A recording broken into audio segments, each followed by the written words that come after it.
Welcome back to Politics HQ. I'm Nick Rees. Thanks for tuning in on this Friday evening.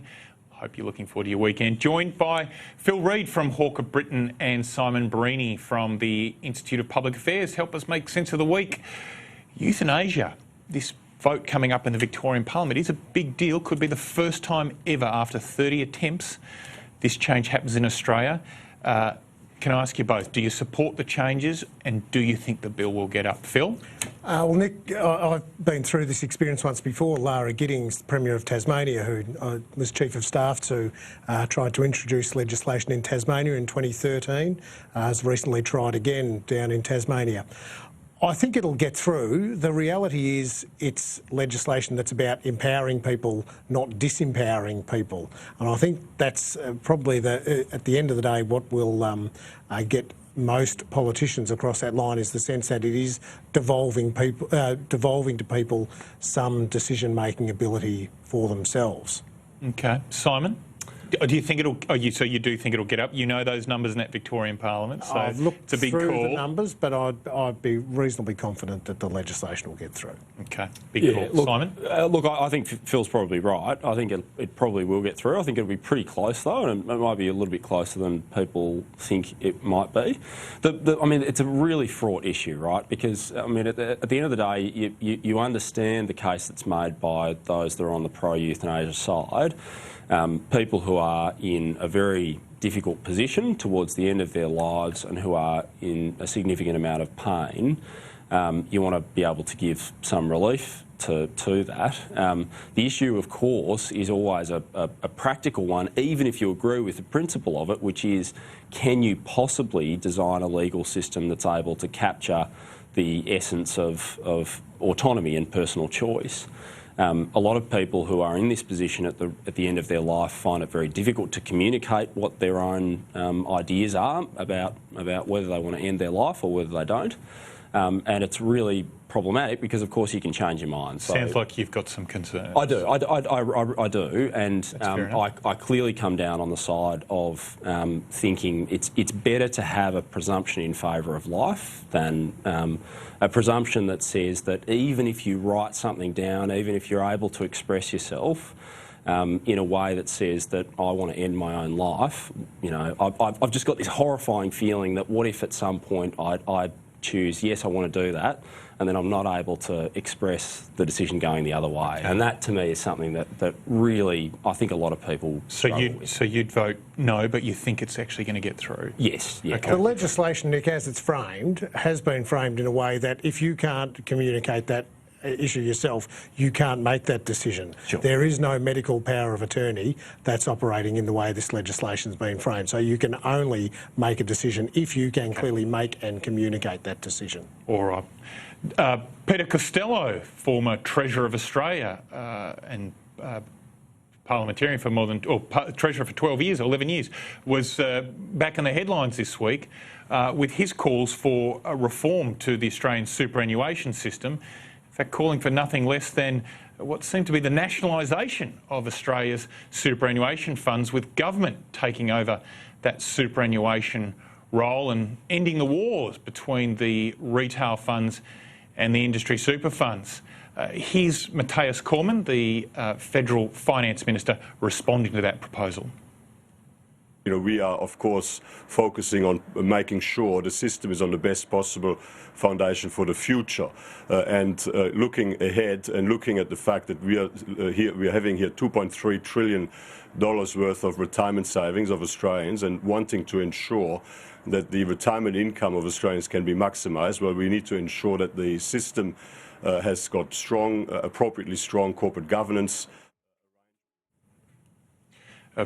Blizzard of words there from Matthias Cormann. I'm not actually sure what he was saying, but to the panel, do you think this is a good idea, Peter Costello's idea to nationalise superannuation? Peter's had a lot of very good ideas over the course of his career, but I've got to say, in his post-political career, this is not one of his best. I don't think it's a good way of resolving the problems that he's identified rightly. I think there are a whole range of issues with the superannuation system, but I don't think that nationalisation, you know, can I say ever? I think ever is a good way of resolving problems that you've identified in policy. I I'm with him when it comes to the fact that, you know, you've got industry super funds engaging in political debates in inappropriate ways. I'm with him that, you know, people don't feel as though their returns are as good as they could be. But I think don't think nationalising is the solution. I think, in fact, going completely the other way is probably closer to a better solution, which is having more competition in the market, having more people being able to create a superannuation fund of their own and to allow people to choose between which fund they want to put their money into. Okay. Phil Reid, you have some strong left-leaning tendencies. Are you attracted to the idea of nationalising our super funds? Look, much and all as my socialist heart loves the idea of nationalising superannuation in the way Peter Costello's flagged. The reality is I don't think that's his end game at all, and I suspect what we'd see if we ever went down this path, particularly under a Conservative government, is you'd ultimately see them nationalising it in the first instance and then trying to flog it off and privatise it in the second instance, just as we've seen with healthcare over the journey, with how Conservative governments have treated a nationalised healthcare system. Hang on, I've just changed my mind. I'm actually in favour of it now that I've that heard cunning what the plan It's a actually cunning is. plan, isn't it? Yeah. Bring it back into the bosom of the state, carve it up and flog it off to the private sector and thereby kill off the industry funds. That's a conspiracy theory. We've got to move on. The Federal Communications Minister, Mitch Fifield, announced, I think it was today or yesterday, that he's pressing on with plans to have the top paid broadcasters at the ABC have their salaries disclosed. Is this a good thing? Yeah, great idea. I mean, we as the taxpayers are paying the salaries of those people. It doesn't matter what agency of government you're working for. I think that should be disclosed. At the very least, the bands should be disclosed. So I think when it comes to, at the very least, those who are the top paid staff at the Australian Broadcasting Corporation should be released to the public. I think you should be able to go on a website, easily find what people are paid. And I think you should be able to frankly, go beyond that as well. I'd have bans for lower paid, more junior staff as well.